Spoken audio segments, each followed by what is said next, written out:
자, 이 부분에 대해서는 뭐 보이스피싱 아마 여기 그 채팅창 들어오시고 지금 방송 시청하시는 분들도 아마 보이스피싱 어처구니 없이 당한 적도 있으시거나 아니면 보이스피싱에 당하진 않았지만 그런 보이스피싱에 관련된 문자나 전화 이런 거는 대부분 한 번씩 받아보셨을 거예요. 저만 해도 저는 한 10번은 더 되는 것 같아요. 예, 그 10번 더 되는데 이게 아마 피해자도 굉장히 많고요. 피해자도 굉장히 많고 점점점 진화하고 있다는 게 문제예요. IT가 발달하면서 보이스피싱도 같이 진화를 한다. 예, 그런 부분이라 이게 기자님 지금 뭐 이게 기사도 너무 많았고요. 지금까지도 기사도 많고 지금도 계속 나와요. 보이스피싱은. 그래서 어제 검찰이 네. 검찰이 직접적으로 팀을 꾸려가지고 보이스피싱에 대한 전담 수사팀 전담 수사팀 만들어서 저쪽 중국 쪽에 있는 데까지 공조해서 뭐 뿌리를 뽑아내겠다 네. 뭐 이런 얘기가 나올 정도로 보이스피싱은 진짜 네. 너무나도 많죠. 그냥 흔하게 네. 하루 기사 신문 보면은 뭐 한두 건의 기사는 있을 네. 정도로 보이스피싱이 있는데 네. 예전에는 그냥 단순히 통화해가지고 뭐 누가 다쳤다 돈을 보내줘라 네. 뭐 이런 수준에서 시작됐던 보이스피싱이 지금은 이게 단순히 전화 통화만이 아니라 뭐 어디로 돈을 붙여라가 아니라 돈을 집에다 놔둬라. 그럼 내가 그렇게 얘기하고 가지러 간다든가 네, 네. 아니면 내가 금감원 직원이다. 신분증도 똑같이 만들었어요. 똑같이 만들어서 금감원 직원이라고 미리 전화하고 가서 네. 돈을 받아가지고 간다든가. 그래서 예전처럼 뭐 은행을 통해서 아니면 계좌로 쏜다거나 뭐 이런 것들 대책을 마련해 놓고 여기에 대응책이 생기니까 네. 이제는 막 다른 것들 막 신분증 만들고 아니면 네. 택배인 척하고 뭐 네. 가진 방법을 통해서 지금 네, 네, 네. 보이스피싱을 하고 있거든요. 예, 이런 예. 부분이 너무 심각해졌죠. 진짜 이게- 보이스피싱 천국이라고 할 수 있을 예, 정도로. 이게 사실 저는 제 개인적으로는요, 그러니까 변호사로서 생각이 드는 게 뭐냐면 개인정보 유출건에 대해서 그 법원이 대단히 처벌을 완화했어요. 제가 봤을 땐 그래요. 왜냐하면 대기업들이 그 정도 장치해놨고 했으면 KT니 뭐니 다 털렸잖아요. 전 국민의 정보가 다 털렸는데 처벌을 안 해. 민사상 손해배상 책임도 없이 그렇게 만들었어요. 야, 기술적으로 한계인 걸 어떻게 걔네가 해킹해서 갖고 왔는데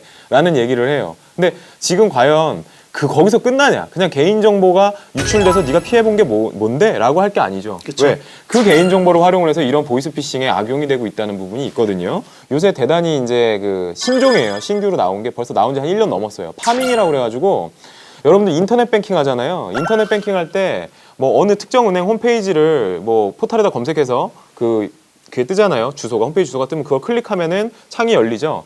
그 창이 열릴 때 보이스피싱 사이트로 연동돼 갖고 그 창이 열리는 거예요. 진짜 내가 가려는 은행이 안 열리고. 근데 그게 어떻게 가능하냐? 여러분들이 이것저것 다운로드 받으시거나 뭐 어떤 패치를 깔거나 이럴 때 거기에 악성 바이러스를 심어 놓는 거죠. 그래서 여러분들이 금융기관을 들어갈 때 자기네들이 미리 만들어 놓은 짝퉁 금융기관 홈페이지가 창이 열리도록 그 사이트로 연결이 되는 순간 여러분들이 어떤 문제가 발생하냐면 창이 이렇게 떠요. 팝업 창이.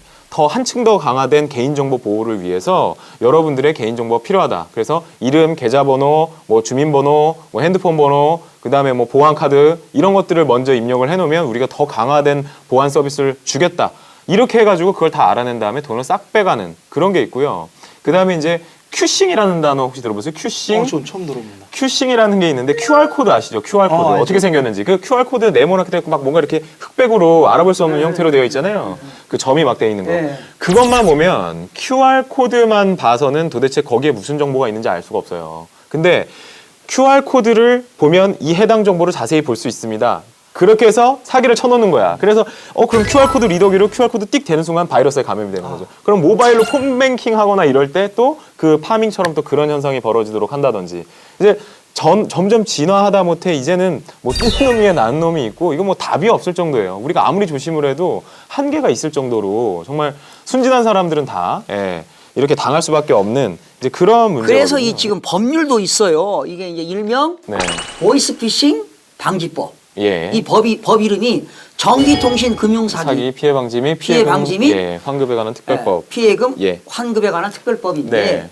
이것도 지금 이번에 강화됐습니다. 네네. 예, 법률로 7월 네. 28일부터 지금 시행되는 게 있어요. 네. 네. 그 법률이 만들어진 거는요. 이제 이게 지금 물론 지금 현재 나오는 보이스피싱을 상당 부분 이제 포괄하고는 있긴 해요. 근데 아마 IT가 발달하면서 이 법이 포괄하지 못하는 것들이 상당히 나올 것 계속 같아요. 나올 이 것 법은 말 그대로 대포 통장에 돈이 들어가는 경우에 그거를 이제 보이스피싱 걸 눈치채고 은행에다 딱 전화를 해서 홀딩을 시킬 수 있는 그런 어떤 근거 법률을 만들어 놓은 거거든요. 이것들이. 그러니까 예. 지급정지하는 거예요. 네, 내 그렇죠. 통장에서 변호사님으로 넘어갔어. 네. 예? 그러면 변호사님 앞으로 지급 정지하는 거예요. 근데 지급 정지를 신청하기 전에 돈을 빼가 버리면 어떻게 되냐는 거예요. 이게 그쵸, 그 문제가 있어서 시스템적으로 어떻게 보완을 했냐면은 100만 원 이상을 그 어느 통장에다 입금을 했을 때는요. 그 돈을 현금으로 바로 못 찾아가게끔 30분인가 아마 지연 인출 제도 같은 그쵸. 거를 만들었단 이게 말이에요. 지연 있습니다. 예, 그래서 지연 인출 제도를 또 뭐 악용하는 사례들이 또 생기기 시작해요. 뭐냐면은 지연 인출이라는 게 현금으로 바로 못 빼잖아요. 그러니까는 그런 사기 방식을 떠나가지고 이제는 어떻게 하냐면 개인 정보를 다 털었잖아요. 우리 개인 정보를 다 안단 말이에요. 그러면은 공공정보죠 지금. 네, 그렇죠. 공공정보죠. 개인정보가 아니라. 그래서 그 개인정보를 가지고 어떻게 사기를 치냐면 휴대폰 같은 거 있잖아요. 그거를 다 사요. 개인정보를 해서 택배로 배달시키는 거예요. 택배로 배달시키면 우리 핸드폰 번호로 택배 배달 문자가 오는데 우리는 그게 당연히 스팸이라고 생각하고 확인을 안 하잖아요. 그러면은 그 보이스피싱 하는 애들이 택배가 배달되는 시점에 가서 그 택배를 집어와. 그래서 그 휴대폰, 새 휴대폰이잖아요. 그러니까 내 개인정보로 내가 돈을 주고 산 것처럼 돼버린 그 휴대폰을 갖다가 되팔아버리는 거예요. 그래서 현금화 시키는 거지. 그러니까는 현금을 바로 취득을 못하니까 이제는 현금화 시킬 수 있는 뭔가를 구매하는 역할로 이제 또 다시 이렇게 진화하기 시작한 그런 사례들이 굉장히 많아지고 있는 것 같아요, 보면은. 그러니까 이런 거 보면 딱 그거예요. 법이 아무리 만들어지면 뭐예요? 법 만들어지면 이미 수법은 달라져 있어요. 그렇죠. 모든 범죄가 그런 것 같아요. 이게 딜레마이기도 할 네. 텐데 네. 보이스피싱 같은 경우에 진짜 진화 속도가 정말 빠르죠. 우리가 그냥 피처폰 쓸 때와 네. 스마트폰 쓸 때와 지금 방식 자체가 완전히 달라졌거든요.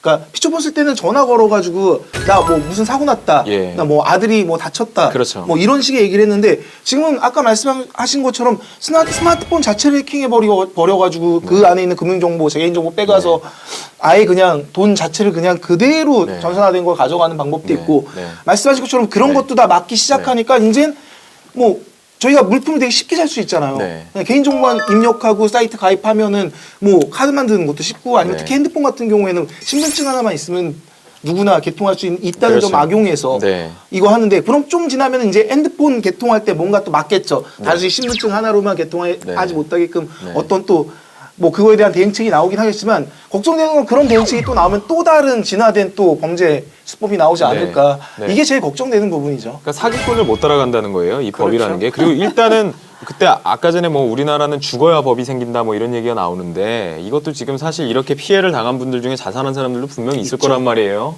그 뭐 전 재산을 날릴 수도 있는 거고요. 그래서 이런 것들이 사실 법이 국회 잘 아시겠지만 교수님 잘 아시겠지만 국회에서 법이 하나 통과되는데 걸리는 시간이라는 게 0점 몇 초도 안 될 수도 있지만 그 통과되기 전까지 가기까지 걸리는 시간이 상당히 걸리잖아요. 공론화되고 그 법이 필요한 것이냐, 이 법을 개정할 것이냐 말 것이냐 논의를 한참 거친 다음에 그게 오케이 되면 그때 통과되는 거야. 뭐 몇 초 만에 통과되는 거지만 그런 거 할 때 우리 국민들은 계속 피해를 보고 있는 상황이란 말이에요. 지금 그 어느 정도 1년에 피해액이 어느 정도 되신지 아십니까? 보이스피싱으로 인해서요. 예. 1년에. 글쎄요, 1년에 1천억 1,200억이요, 1,200억. 1,200억? 그러면 그 1,200억이라는 돈이 누구 돈이냐? 피 같은 돈이거든.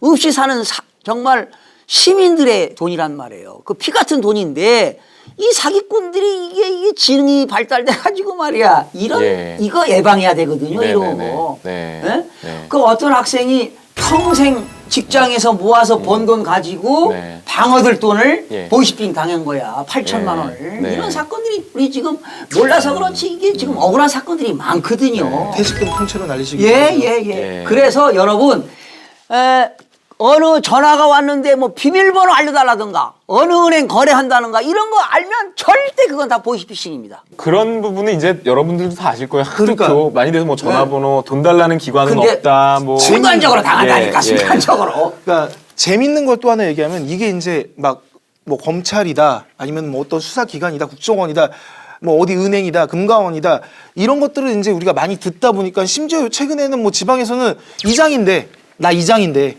이런 식으로 해가지고 보이스피싱을 하기도 했대요 최근에.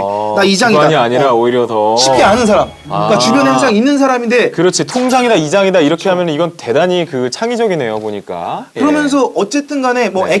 액수의 금액은 다를 수 있겠죠. 뭐 나 이장인데 하면서 뭐 몇 천만 원 가져가진 않았겠지만 뭐 수십만 원씩 그렇게 보이스피싱 하면 그 사람도 돌아다니면서 곳곳 동네 돌아다니면서 이장인데 하면 네. 그런 식으로 모이는 돈 또한 엄청날 것 같고. 그래가지고요 검찰청 금융감독원하고요 금융기관이 서로 그 업무 협약을 체결했어요. 그래가지고 뭐냐 대출 빙자형 실제 그 사기 전화 네. 그런 극들을 이제는 국민들에게 알리겠다는 거야. 영상으로. 네, 그런 걸 지금 시스템을 도입하고 있는 것 같아요. 네. 이 보이스피싱의 핵심이 거기 있는 것 같아요. 그러니까 범죄가 이루어지는 곳이 대부분 다 중국이라는 거.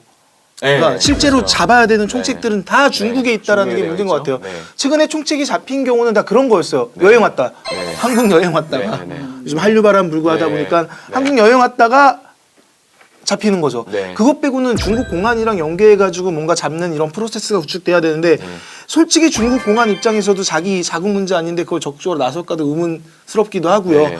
뭐 직접 검찰이 뭐 이례적으로 수사에 나선다라고 얘기는 하지만 그 넓은 땅덩이에 얼마나 많은 그 보이스피싱 그렇죠. 금식이 있을지. 우리나라에 있는 것도 제대로 못 잡는 상황인데요. 그 중국 가서 한다는 게 참 쉽지가 않아요. 이게 결국에는 보이스피싱을 예방하려면 우리가 스스로 조심하는 수밖에 없는데 우리가 아무리 조심을 한다고 하더라도 당할 수도 있다. 이게 참 안타까운 부분이죠. 하여튼 공공기관에서 전화 왔다. 네, 은행에서 전화 왔다. 네, 이런 것들 믿지 마세요. 네. 이장한테 전화도 믿지 마세요. 이장? 예. 그 이장이 누구신데요? 정확하게 신분을 확인해봐야지. 하여튼 이 보이스피싱으로 해서 네. 걸리게 되면 네. 10년 이하의 징역입니다. 네, 이게 사기죄거든요. 사기죄니까. 보이스피싱이 사기예요. 이거 더 세게 처벌해도 좋을 것 같은데 이 부분도 좀 특별법이 만들어져야 되지 않을까라는 생각이 듭니다. 특별법 많이 만들어줘. 네, 걸리면 이렇게 되는구나라는 거를 좀 무섭게 만드는 뭔가가 있어야 될 것 같아요. 그냥 너무 양반으로 그냥 재판 받아갖고 교도소 가가지고 그냥 국민의 세금으로 밥 먹고 그러고 사는 게 아니라 좀 뭔가 좀 다른 유형의 그런 형벌이 필요하지 않을까. 물론 그게 다 인권위원회나 이런 데서 바라보면 어처구니 없는 소리가 될 수도 있는데요. 처벌이 능사는 아니라고는 네. 하지만 그래도 좀 처벌해야 될 부분은 강력하게 네, 실효성 있는 처벌이 네, 필요하다고 처벌이 봐요. 필요한 실효성 거죠. 있는 처벌. 예.